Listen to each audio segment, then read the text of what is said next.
Nirankari mission के पहले गुरु पूज्य बाबा बूटा सिंह जी का जन्म एवं बचपन। 19वीं सदी के उत्तरार्ध में अविभाज्य हिंदुस्तान के कैमलपुर जिले के हदवल गांव में भाई साहब विशन सिंह जी एवं माता मायावंती जी की नामक दंपत्ति निवास कर रहे थे। उनकी सांपत्तिक स्थिति बिल्कुल सामान्य थी, लेकिन नेकी के रास्ते पर चलकर वे अपना जीवन यापन कर रहे थे। सन 1873 में इस माता मायावंती जी की गोद में एक दिव्य बालक ने जन्म लिया। संतान प्राप्ति की खुशी में पति पत्नी फूले नहीं समा रहे थे। उन्होंने बड़े प्यार से अपने बेटे का नाम रखा बूटा। पंजाबी भाषा में बूटा शब्द का अर्थ होता है पौधा। उस समय किसको पता था कि यह बूटा आगे चलकर पूरी मानवता को कृतार्थ करने वाले ब्रह्म ज्ञान का बूटा बनेगा।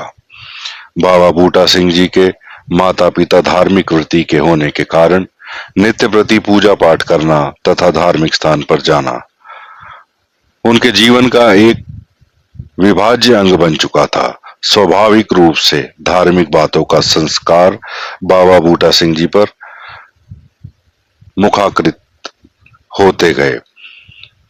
भगवत भक्ति में बाबा बूटा सिंह जी की रुचि बचपन से ही देखी गई। जब उनके संगी साथी खेल कूद और मौज मस्ती एवं शरारतों में लगे रहते थे, उस समय यह बालक बुजुर्गों की संगति में बैठकर प्रभु चर्चा में भाग लेता था। हरि चर्चा करने में उसे बड़ा ही आनंद आता था। बाबा बूटा सिंह जी के 3 भाई और 1 बहन थी, लेकिन अन्य भाई बहनों से इनका स्वभाव बिल्कुल अलग था। माता पिता के साथ गुरुद्वारे में जाकर शांत भाव से कीर्तन सुनना उन्हें बेहद पसंद था। इस संगत का प्रभाव यह हुआ कि बचपन में ही उन्होंने कीर्तन करना आरंभ कर दिया। उनकी आवाज बहुत ही मधुर थी। जब वे गाते थे तो श्रोता मंत्रमुग्ध हो जाते थे। इस तरह बाबा बूटा सिंह जी का बचपन भक्तिमय वातावरण में आनंद पूर्वक व्यतीत हुआ। युवावस्था, अर्थार्जन और विवाह। गुरुद्वारे में कीर्तन करते करते बाबा बूटा सिंह जी ने युवा अवस्था को छू लिया। उस समय की सामाजिक व्यवस्था के अनुसार उन्हें अर्थार्जन के लिए कुछ समय फौज में नौकरी करनी पड़ी। फौज में खड़ा रुख और प्रबंधन उन्हें ज्यादा दिन तक टिका नहीं सका। जल्दी ही वह अपने व्यवसाय की खोज में थे, जिनसे उन्हें आजीविका का साधन भी मिले और धार्मिक रुचि के अनुसार आध्यात्मिक कार्य में हिस्सा लेने का समय भी मिल पाए। जिन ढूंढा तिन पाया, इस संतोक्ति के अनुसार उन्हें एक अच्छा व्यवसाय मिला। टैटू यानी हाथ और बाजू आदि पर फूल तथा नाम आदि गोदना। उस समय हिंदुस्तान पर अंग्रेजों का शासन था। बड़े बड़े अंग्रेज अफसर अपने देश में वापस जाते समय हिंदुस्तान की याद कायम रखने के लिए अपनी बाजुओं तथा टांगों पर विभिन्न प्रकार की निशानियां गुदवा लिया करते थे। बाबा बूटा सिंह जी को उनका मनपसंद व्यवसाय मिल चुका था, क्योंकि इस व्यवसाय के लिए उन्हें किसी खास स्थान पर बैठना नहीं पड़ता था और ना ही बंधन में रहने का तो सवाल ही नहीं था। यह व्यवसाय करते समय उनका विभिन्न लोगों के साथ संपर्क होता रहा। बैठे बैठे उनको साथ विचारों का आदान प्रदान करने का अवसर भी प्राप्त हुआ। इसके अलावा नित्य प्रति गुरुद्वारे में जाकर कीर्तन करने के लिए उन्हें भरपूर समय मिल जाया करता था।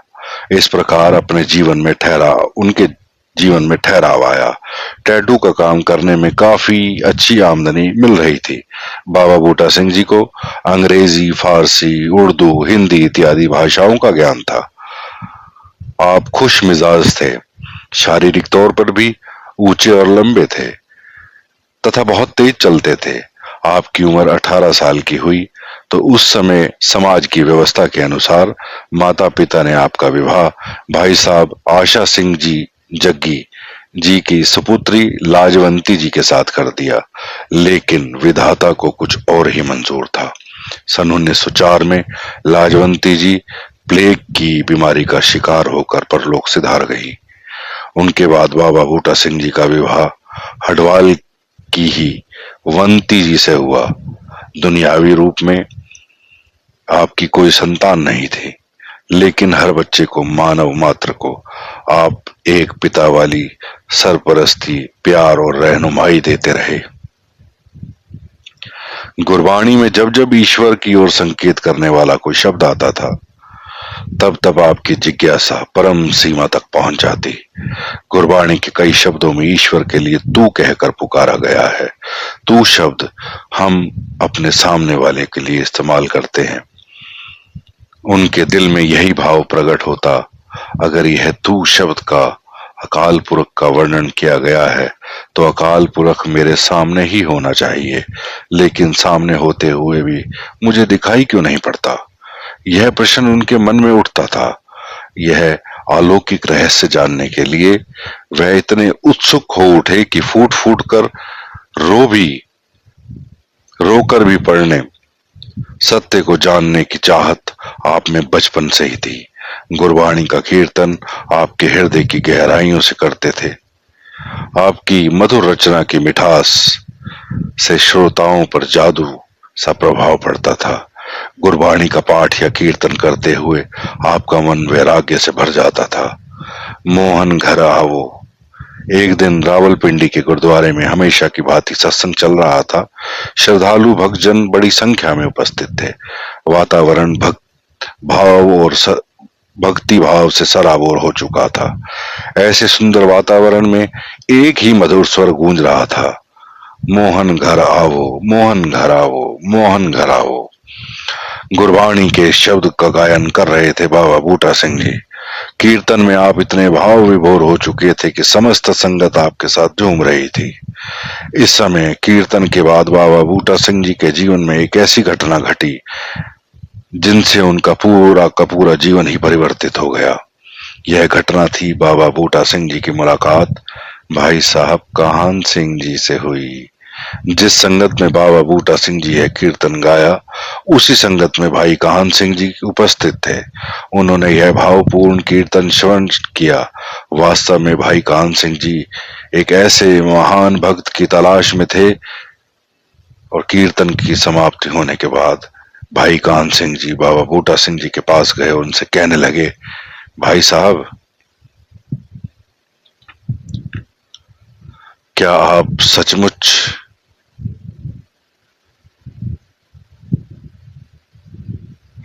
जी मोहन आपके घर में आते हैं, या यूं ही लोगों को वाह ले रहे हो? इतना कहकर भाई साहब काहन सिंह जी वहां से चल दिए। लेकिन इस वाक्य से बाबा बूटा सिंह जी के दिल पर गहरी चोट लगी। सोचने लगे तो उन्हें एहसास हुआ कि इस महात्मा के पास अवश्य ही मोहन का पता है। मुझे वह हासिल करना है। मुझे इस महात्मा से मिलना ही होगा। ऐसा सोचकर आप गुरुद्वारे के बाहर निकलने के बाद सीधे भाई साहब काहन सिंह जी के निवास स्थान पर पहुंच गए। वहां जाने के बाद काफी समय तक निरंकार प्रभु के बारे में ज्ञान चर्चा हुई। बाबा बूटा सिंह जी गुरबाणी के रसिया तो थे ही, इसी कारण भाई काहन सिंह जी के साथ गुरबाणी के आधार पर हुई ज्ञान चर्चा पर आप बहुत ही प्रभावित हुए। भाई साहब काहन सिंह जी स्वयं भी एक ऐसे महान गायक को ढूंढ रहे थे जिनके पास मौजूद ब्रह्म ज्ञान रूपी हीरे को वो संभाल सके। भाई साहब ने उनसे दूसरे दिन सुबह बुलवाया था, लेकिन दूसरे दिन सूरज चढ़ने का एक एक क्षण एक एक युग जैसा लग रहा था। आपके जीवन में सूरज का नया प्रकाश लेकर आया सन 1914। इस महान दिवस की तारीख आज उपलब्ध नहीं हो पाई, लेकिन बाबा बूटा सिंह जी के जीवन में क्रांति लाने वाला यह दिन वाकई ही अमर हो गया। सूर्य की सुनहरी किरणों का आगमन के साथ भाई काहन सिंह जी ने भाई बाबा बूटा सिंह जी के हृदय में ज्ञान का प्रकाश प्रज्वलित किया। अर्थात उन्हें सर्वशक्तिमान निरंकार प्रभु के दर्शन करवा दिए। निरंकार प्रभु का अद्भुत रूप देखकर बाबा बूटा सिंह जी का आनंद आनंद विभोर होकर नाचने लगे। अपने प्रभु को अंग संग देखकर आनंद का कोई ठिकाना ही ना रहा। आनंद विभोर होकर उनके मुख से निकला, मिल गया, सचमुच नदी का सागर से मिलने से हुआ था और ज्योति अपनी निज ज्योति में प्रवेश कर चुकी थी। जीवन, जीव और शिव में अंतर समाप्त हो चुका था। सब कुछ एकाएक एकाकार हो चुका था। बाकी बचा था एक प्रभु का नाम, तू ही निरंकार, तू ही निरंकार, तू ही निरंकार, तू ही निरंकार। परोपकार का भाव भाई कान सिंह जी की कृपा से बाबा बूटा सिंह जी को जब यह अलौकिक ज्ञान रूपी रहस्य का पता चला, तब उनके हृदय में परोपकार का भाव जागृत हुआ। तब उन्होंने अपने सदगुरु के चरणों में अरदास रखी, हे दीनदयाल, मैं ये ज्ञान सारे जगत में बांटना चाहता हूँ। कृपया आप मुझे आज्ञा दीजिए। किसी प्रकार का बंधन न डालें, क्योंकि आज इस संसार में इस ज्ञान के लिए लोग तड़प रहे हैं। यह ज्ञान संसार के हर मानव, हर इंसान तक पहुंचे। लेकिन भाई कान सिंह जी अपने पूर्व अनुभव से वाकिफ थे। सत्य का ज्ञान बांटने की कोशिश करने वाले पूर्वजों के साथ समय के रूढ़िवादी लोगों ने दुर्व्यवहार किया था। लेकिन भाई कान सिंह जी ने बाबा बूटा सिंह जी के प्रभु का ज्ञान बांटने से रोक दिया और कहा कि आज जो लोग आपकी मीठी वाणी का कीर्तन सुनकर झूम उठते हैं, प्यार से भक्त जी कहते हैं, वही लोग आपकी प्रभु प्राप्त की आवाज सुनकर आपको दीवाना कहेंगे। हो सकता है कि आपको शारीरिक यातनाएं भी दे दें। इतना सुनने के बाद भी बाबा बूटा सिंह जी का हृदय सत्य का ज्ञान बांटने के लिए ललायित था। उन्होंने सदगुरु देव के चरण पकड़कर प्रार्थना रखी कि आप शारीरिक यातनाओं की परवाह ना करते हुए प्रभु चर्चा ब्रह्म ज्ञान का प्रसार घर घर में करना चाहते हैं, क्योंकि इस दुनिया में जितनी अधिक जिज्ञासु हैं और इस ब्रह्म ज्ञान के लिए तड़प रहे हैं, उन तक यह ब्रह्म ज्ञान की रोशनी पहुंचाना बहुत जरूरी है। बाबा बूटा सिंह जी की भावनाओं की उन्होंने शलाघा की, लेकिन किंतु ज्ञान बांटने की आज्ञा नहीं दी।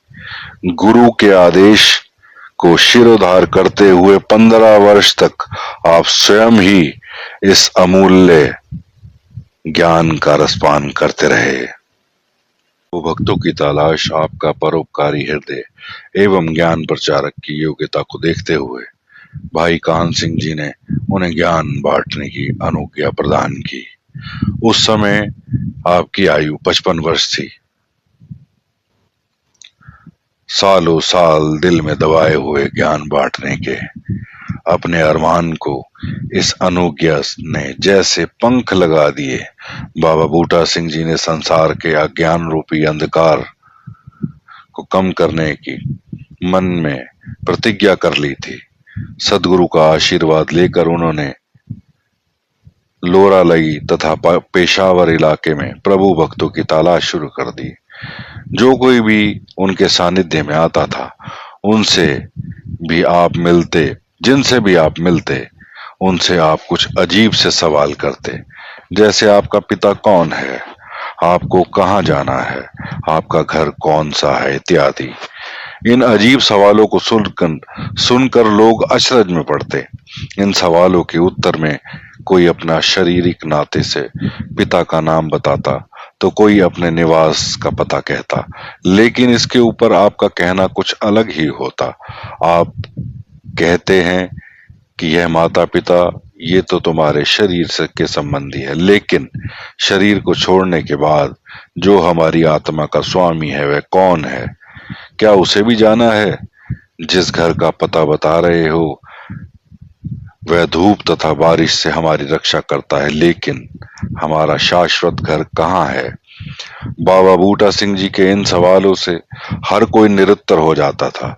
इन सवालों के बाद किसी ने थोड़ी सी भी जिज्ञासा जताई तो बाबा बूटा सिंह जी उसे तुरंत ब्रह्म ज्ञान प्रदान कर उसका कल्याण करते। जैसे कुरुक्षेत्र में भगवान श्री कृष्ण जी ने अर्जुन को रथ पर खड़े खड़े ही अपने विराट स्वरूप के दर्शन करा दिए, वैसे ही बाबा बूटा सिंह जी जिज्ञासुओं को जहां भी मिलते ब्रह्म ज्ञान की दौलत बांटते। उनके संपर्क में जो जो भी आया उनके साथ उन्होंने ज्ञान की चर्चा की। उन्हें उन्हें उनके इस अनोखे अभियान को देखते हुए एक मित्र ने कहा कि आप किसी के साथ प्रभु के ज्ञान की हर किसी के साथ प्रभु के ज्ञान की चर्चा कर रहे हो, इसलिए लोग आपको पागल कहते हैं। आप स्वयं इस ज्ञान का आनंद क्यों नहीं लेते? आप इसी का आनंद लेते रहो, लोगों से आपको क्या लेना देना है?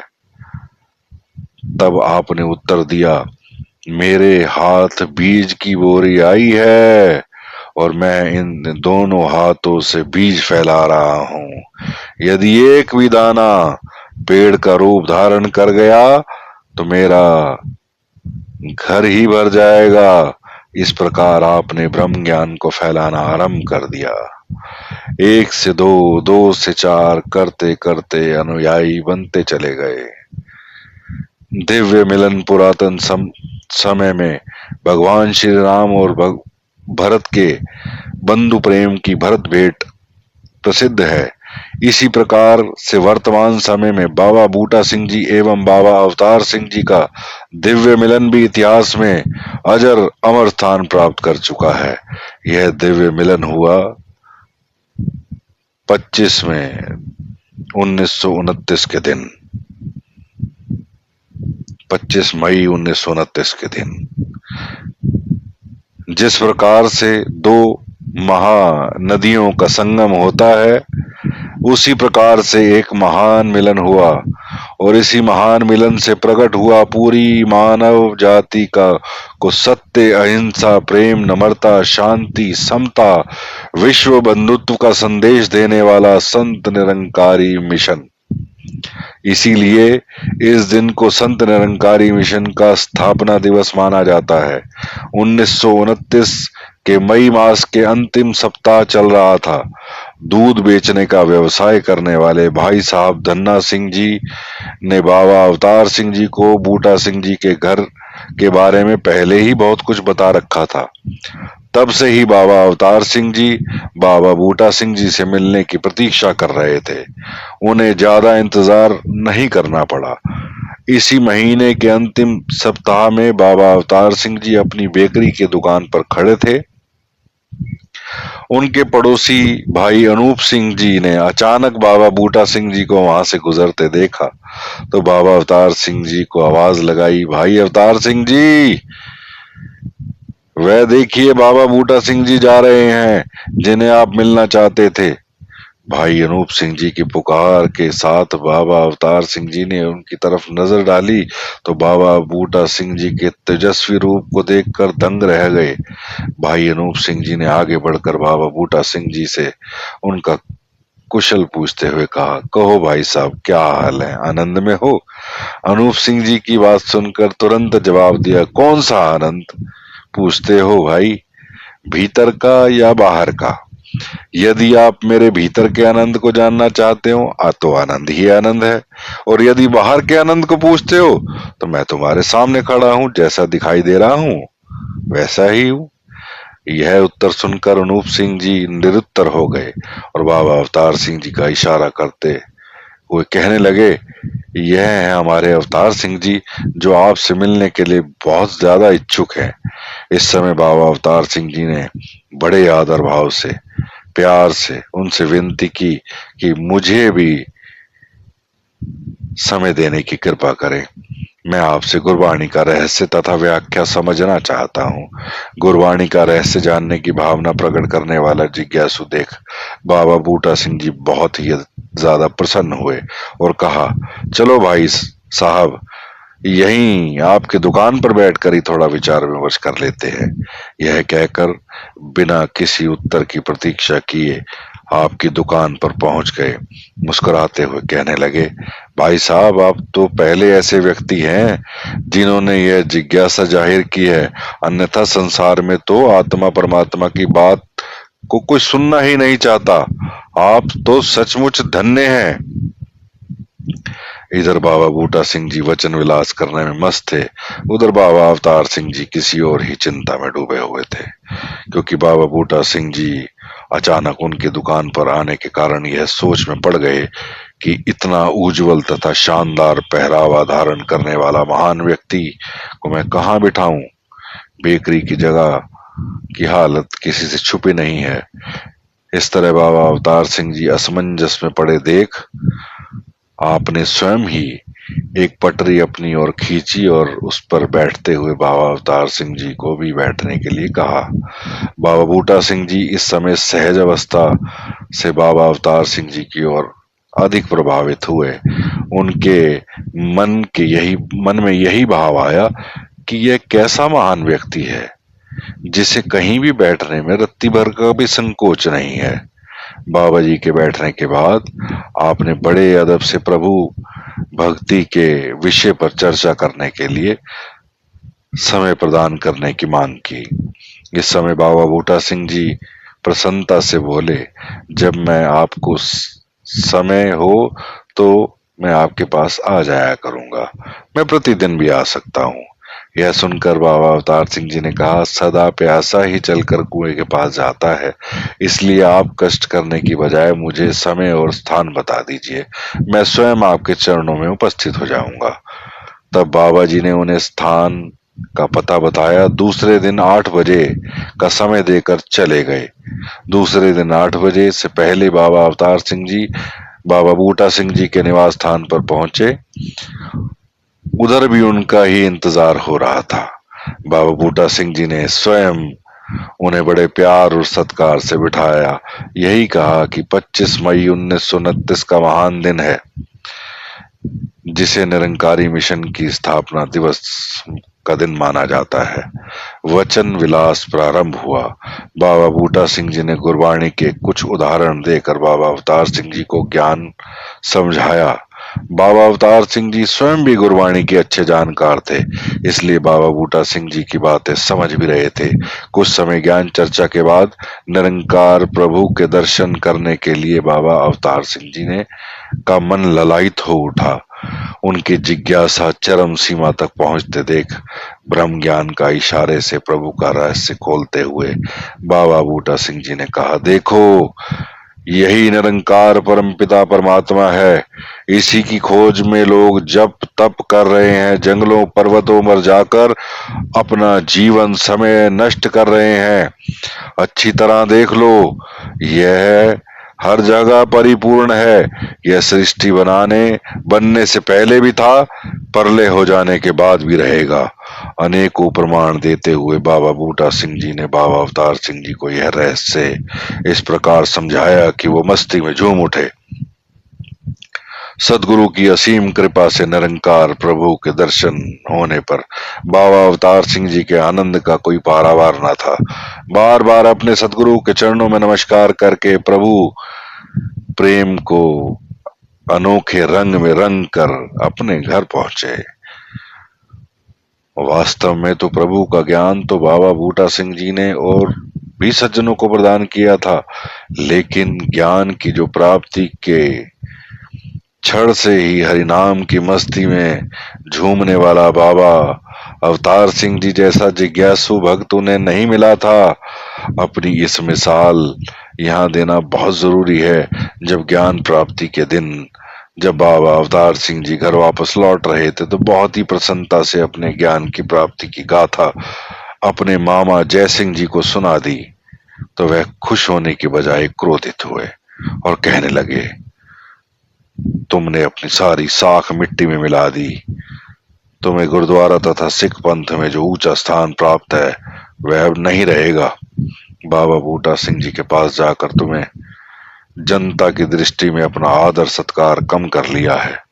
मामा जी की इस बात को बुरा ना मानते हुए बाबा अवतार सिंह जी ने उनको मुस्कुराते हुए जवाब दिया कि इतने वर्षों में तो मैं गुरु नानक साहेब जी की वाणी केवल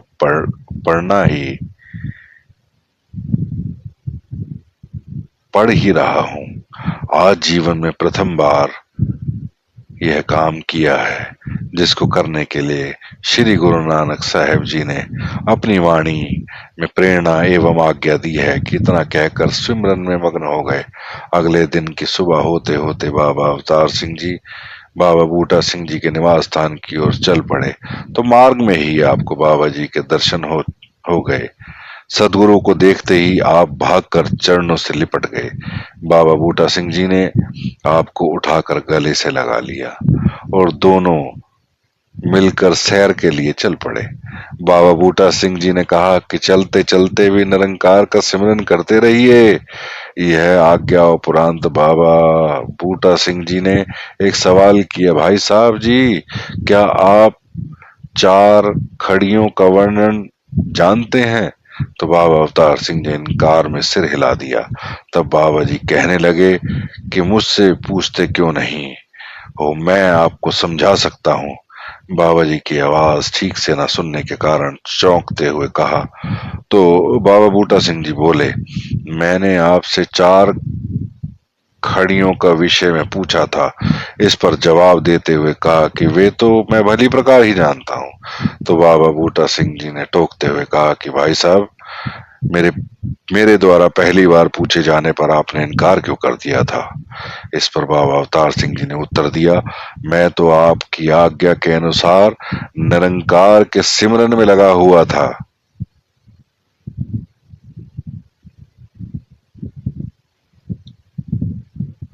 मौन छा गया।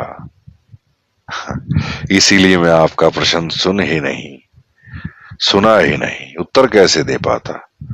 बाबा बूटा सिंह जी बाबा अवतार सिंह जी के इस उत्तर से इतने प्रसन्न हुए, मिल गया, मिल गया, मिल गया।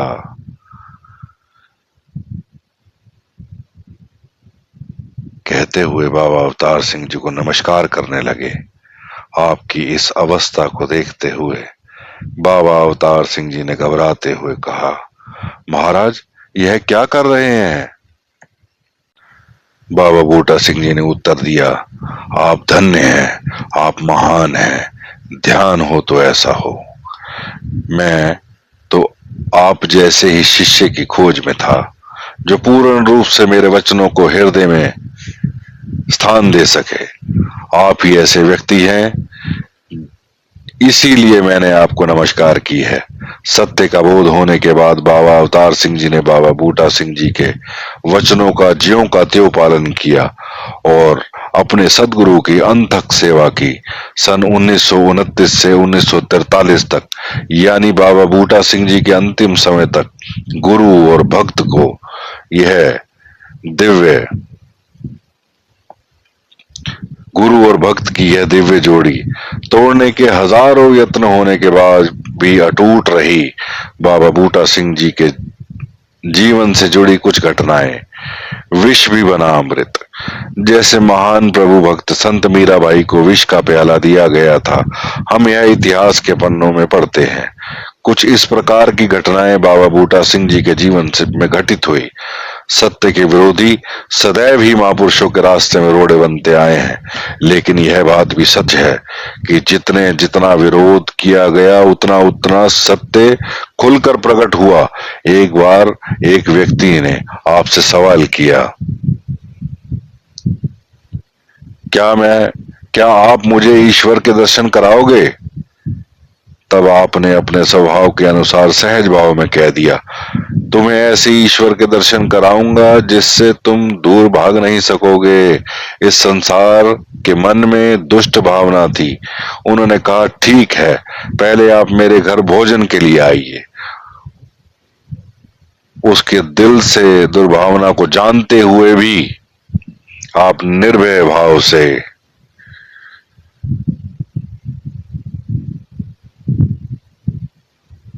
उसके घर जाने के लिए राजी हो गए। किसकी विनती को ठुकराना महापुरुषों के स्वभाव में नहीं होता।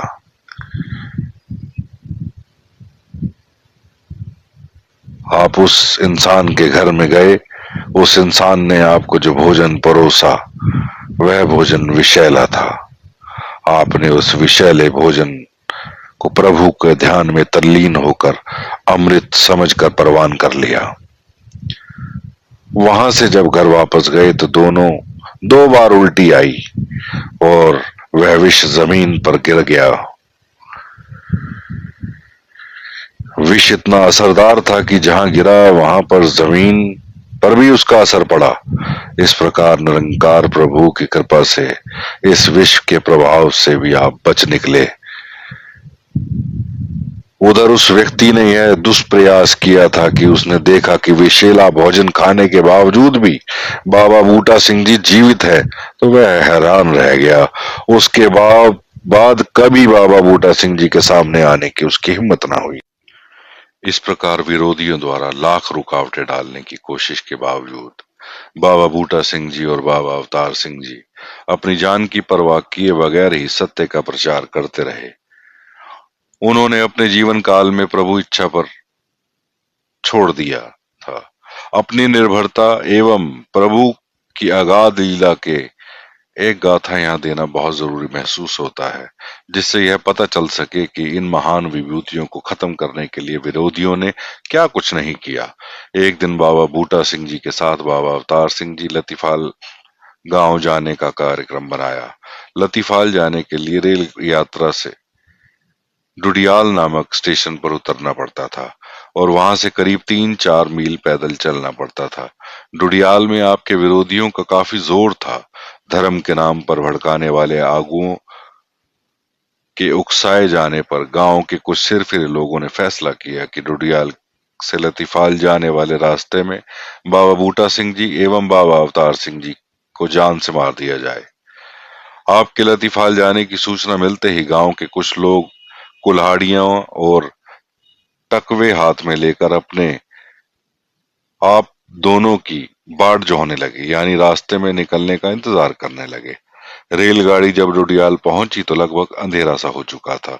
लतीफाल बाबा अवतार सिंह जी का पैतृक गांव होने के नाते हमेशा की भांति रास्ते पर चल पड़े, क्योंकि वो रास्ते जाने पहचाने थे, जिस जिनसे होकर कई बार अपने गांव वो जा चुके थे। इस मार्ग पर हथियारे दबे दांव लगाकर बैठे थे। आप दोनों चलते चलते प्रभु चर्चा में इतने लीन हुए कि अनजाने में ही अपने गांव जाने का निश्चित मार्ग छोड़ दिया, या यूं कहें निरंकार प्रभु ने स्वयं ही आपका मार्ग ही बदल डाला और एक लंबा चक्कर काटकर दोनों सकुशल पहुंच गए। बेचारे हत्यारे घंटों तक इंतजार करते रहे। इस घटना का पता भी नहीं उन्हें उन्हीं में से एक ने बता देने पर चला। ऐसी घटनाओं के बावजूद इस दिव्य जोड़ी ने सत्य के प्रचार में रत्ती भर भी कहीं कमी नहीं आने दी। संत सेवा। बाबा बूटा सिंह जी अपनी आजीविका मेहनत मशक्कत करके चलाते थे, उसी में से संतों की सेवा भी करते थे। पेशावर में वह टैटू गोदने का काम करते थे। इस काम से अपनी अच्छी आमदनी होती थी। कई बार उन्हें एक दिन में 40 से 50 रुपए तक की कमाई हो जाती थी। उस समय यह रकम बहुत ही ज्यादा बड़ी थी। अगर आप चाहते तो उस समय जमीन और माल इकट्ठा कर सकते थे, लेकिन आपका स्वभाव बिल्कुल अलग था। आप कहीं भी जाते, घर आने तक जितने भी महापुरुष मिलते, रात के भोजन का न्योता देते हुए आते और रात भर की जित और दिन भर की जितनी भी कम आमदनी होती वह तब तक खर्च नहीं हो जाती, तब तक उन्हें तसल्ली नहीं होती थी। अपने घर आए महापुरुषों का आप इतना आदर सत्कार करते हुए उन महापुरुषों को भी संकोच लगता। भोजन के बाद झूठे बर्तन उठाने और महापुरुषों का चरणामत बनाकर पीने में उन्हें कभी संकोच नहीं किया। इस संदर्भ में अगर कोई पूछता तो आप कहते कि मैं कुछ भी तो अलग नहीं कर रहा हूं, बल्कि गुरबाणी में इस महावाक्य का पालन मात्र कर रहा हूं। चरण साध के दोए दोए पीयूं, अपरी साध करूं अपना जीऊं। आदि ग्रंथ 283 नंबर। एक दिन आपके करीब 150 रुपए की कमाई हो गई। आपकी आदत के अनुसार घर जाते आप 40 से 50 रुपए की खाने की वस्तुएं लेकर आए और कुछ महापुरुषों को रात के भोजन का निमंत्रण दे आए। बाबा अवतार सिंह जी उनके साथ थे। भोजन के बाद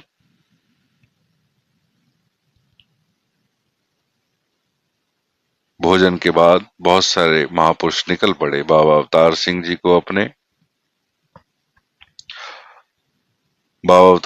को आपने थोड़ी देर के लिए रोक के रखा।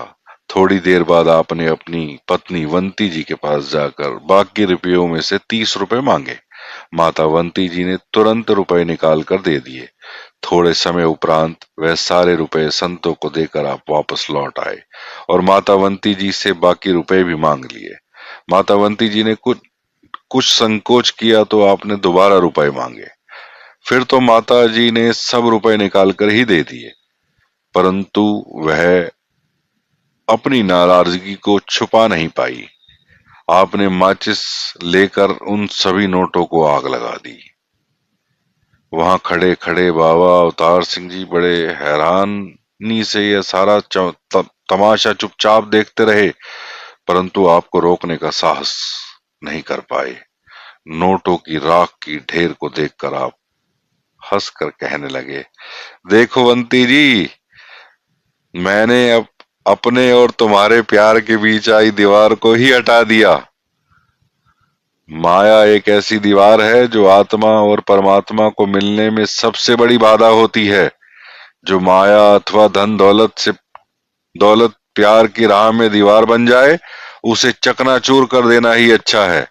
किंतु तुरंत बाद बाबा अवतार सिंह जी से सवाल किया, क्यों भाई साहब जी, मैंने जो किया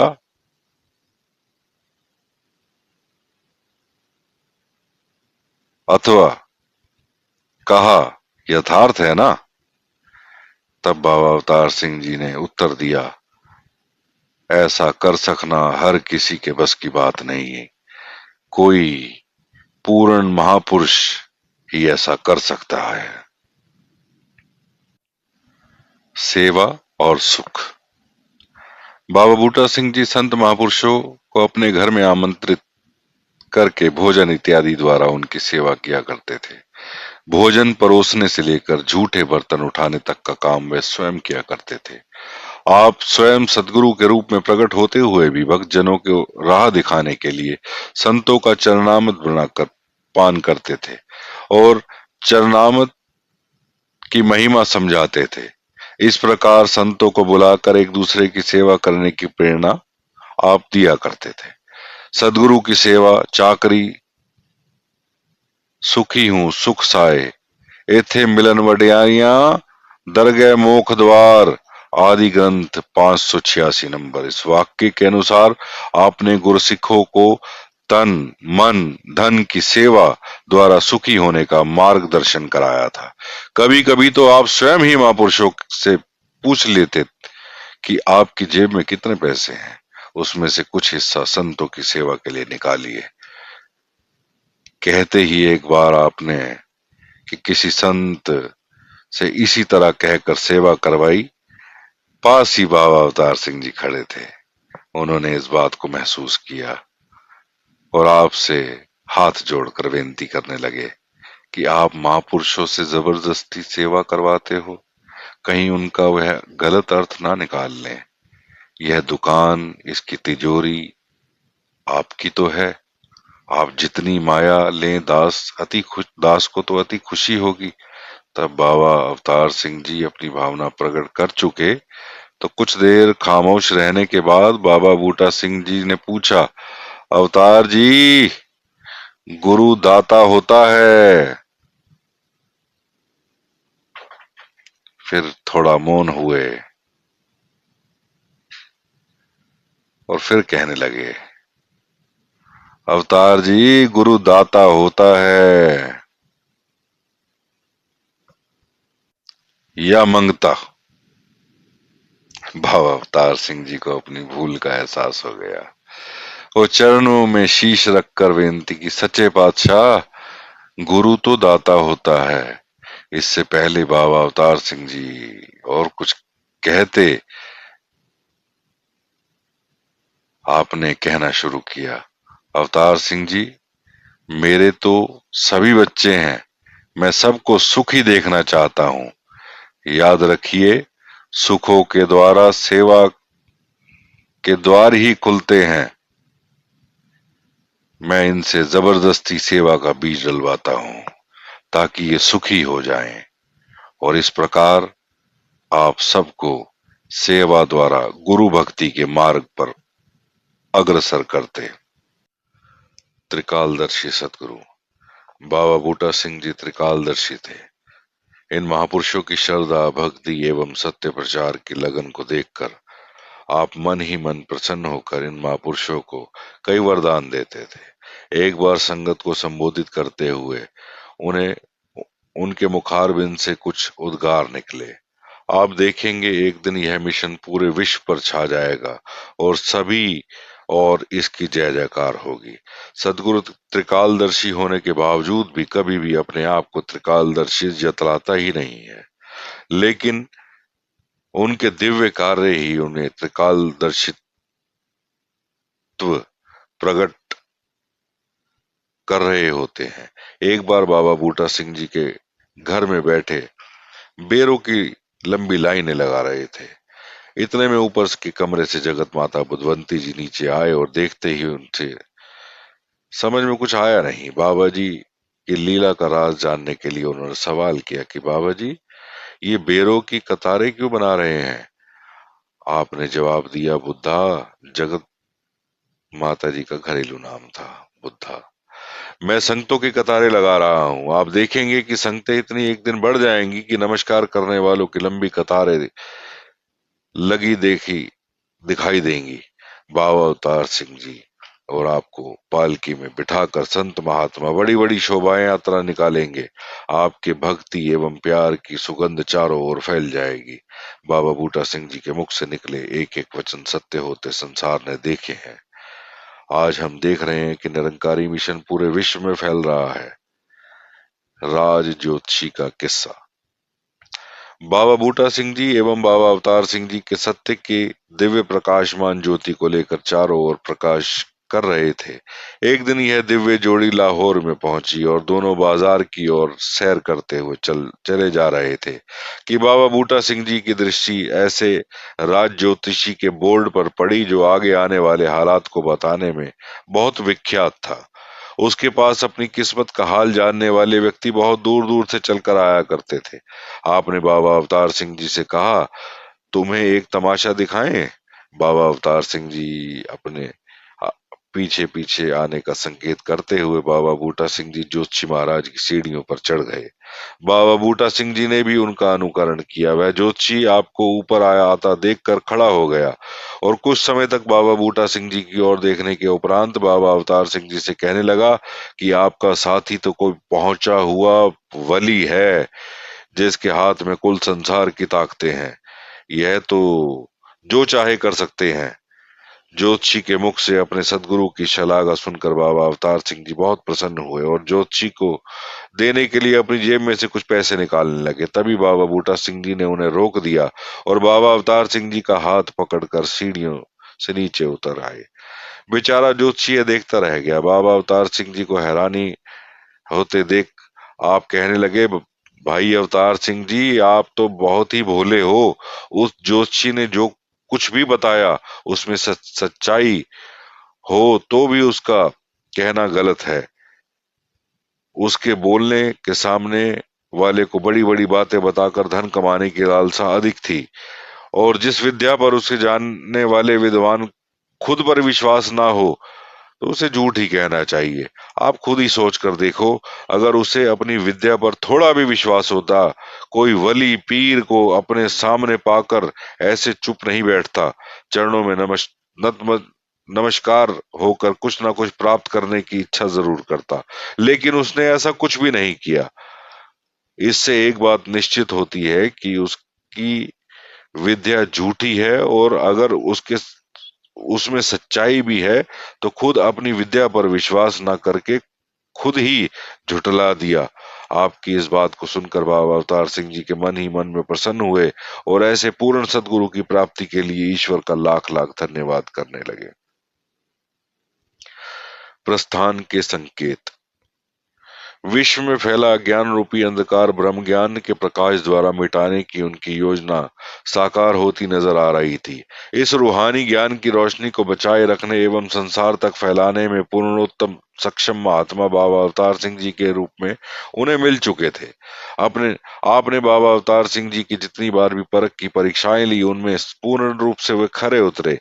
इसलिए जीवन के अंतिम चरण में आप मन ही मन प्रसन्न थे। आपको अपनी धर्म पत्नी माता वंती जी और आपकी सासू माँ को आपके निवास स्थान पर रहने के लिए बाबा अवतार सिंह जी ने आपको राजी कर लिया था और उसके बाद अपने अंतिम समय तक आप परिवार समेत बाबा अवतार सिंह जी के घर में ही रहे और बाबा अवतार सिंह जी और उनका परिवार निरंतर आपकी सेवा करते रहे। रावलपिंडी से बाहर आने वाले महापुरुष बाबा अवतार सिंह जी के यहाँ ही रहा करते थे। उनके खाने पीने का ही नहीं बल्कि उनके कपड़े धोने की सेवाएं जगत माता बुधवंती जी बड़ी तन्मयता के साथ करती थी। उनकी महान सेवाओं का वर्णन करने के लिए शब्द कुछ अधूरे पड़ जाते हैं। बाबा अवतार सिंह जी के सुपुत्र गुरबचन सिंह जी और सज्जन सिंह जी बचपन से ही घर में आने वाले महापुरुषों की बड़ी लगन से सेवा करते थे। इसे देखकर आने वाले प्रत्येक महापुरुष परिवार की स्तुति किए बगैर नहीं रह पाता।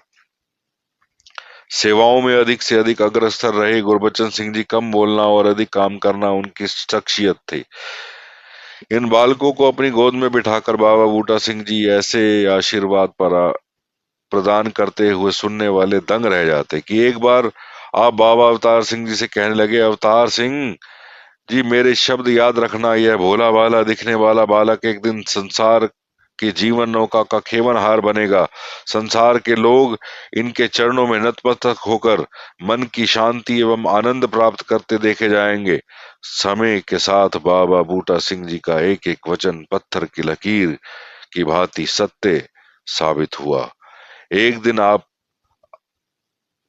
एक दिन आपने बालक गुरबचन सिंह जी से कहा कि बेटा निरंकार से प्यार करो। तब बाबा गुरबचन सिंह जी दौड़ कर आए और आपके गले लग गए और आपके मुखमंडल को चुम्बन करने लगे। बालक गुरबचन सिंह जी के इस अलौकिक कृत्य से प्रसन्न होकर आपने उन्हें एकदम से वरदान दे दिया, भोला तू बहुत समझदार है, गुरमत का भंडार है। जिसने गुरु को प्रत्यक्ष निरंकार मान लिया वही वास्तविक में गुरु मत की ज्योति बन गया। आगे चलकर यही वरदान सत्य साबित हुआ, इस बात से सभी अवगत हैं।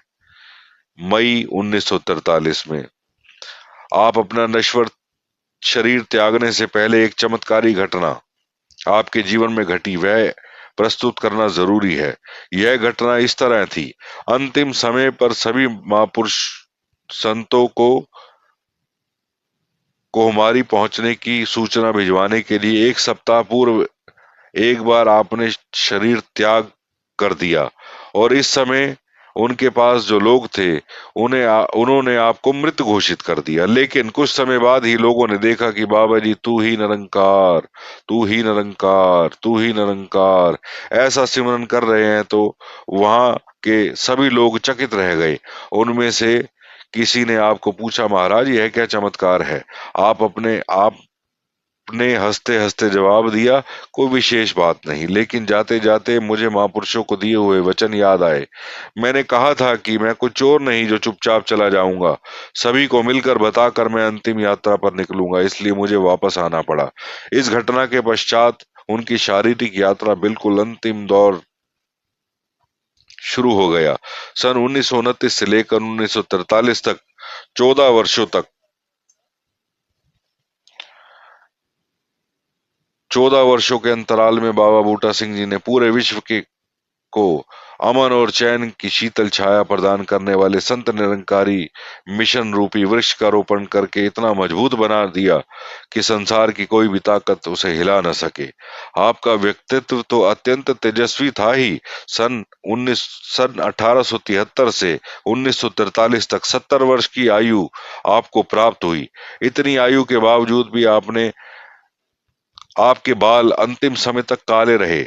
आपने अंतिम समय में बाबा बूटा सिंह जी ने बताया बाबा बूटा सिंह जी ने बाबा अवतार सिंह जी को सूचना दी कि शेष सभी संतों को पत्र एवं तार भेजकर को हमारी बुलाया लिया जाए ताकि अंतिम समय पर ब्रह्मज्ञानी संतों के दर्शन में कर पाऊं। जैसे जैसे संदेश मिलते गए वैसे वैसे सभी जगह के महापुरुष कोमारी में आना शुरू हुए। उनमें से एक भाई साहब सुजान सिंह जी थे। घर से निकलते समय उन्होंने 50 रुपए नमस्कार करने का भाव बनाया था। उसी समय 50 रुपए की रकम एक बहुत बड़ी रकम हुआ करती थी। भाई साहब सुजान सिंह जी जब नमस्कार किया तो 10 रुपए रखकर बाजू में बैठने लगे। अंतर्यामी सदगुरु बाबा बूटा सिंह जी ने एकदम से कहा, क्यों सुजान सिंह जी 50 से एकदम 10 पर आ गए? तो कुर्सी पर बैठे संत सुजान सिंह जी को अपनी भूल का एहसास हुआ। तुरंत ही उन्होंने 50 रुपए निकाल कर नमस्कार कर दी और सदगुरु के चरणों में क्षमा की याचना की। गुरसिखों द्वारा नमस्कार पर आप हाथ फेरने लगे। यह कृत्य देखकर महापुरुष हैरान होने लगे कि अंतर्यामी होने के नाते यह बात आपने भांप ली और इसका भेद खोलते हुए स्वयं ही कहने लगे। आप में से कई सज्जन यह सोच रहे होंगे कि इन नोटों के ऊपर मैं अपना हाथ क्यों फेर रहा हूं। सच पूछो तो मैं आपके नोटों को बढ़ा रहा हूं। मैं चाहता हूं कि इस युग के संत महात्मा भौतिक सुखों से भी वंचित ना रहें। उनकी सेवाएं परोपकार के काम आए और सुख के दरवाजे उनके लिए खुल जाएं। आपका यह आशीर्वाद आज फलीभूत होते हुए नजर आ रहा है, क्योंकि तन मन धन की सेवा करने वाले निरंकारी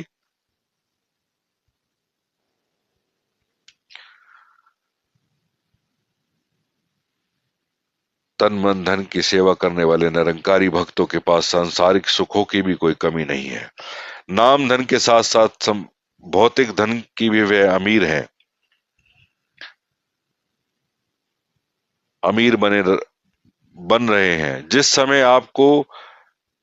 आप सबको कोमारी आने की सूचना भिजवाने का आदेश दिया तो उस समय बाबा अवतार सिंह जी को यह भी कह दिया कि समय की दौड़ धूप करने से बजाय अंतिम समय में मेरा शरीर पर डालने के लिए सफेद चादर भी अभी से मंगा कर रख लीजिए।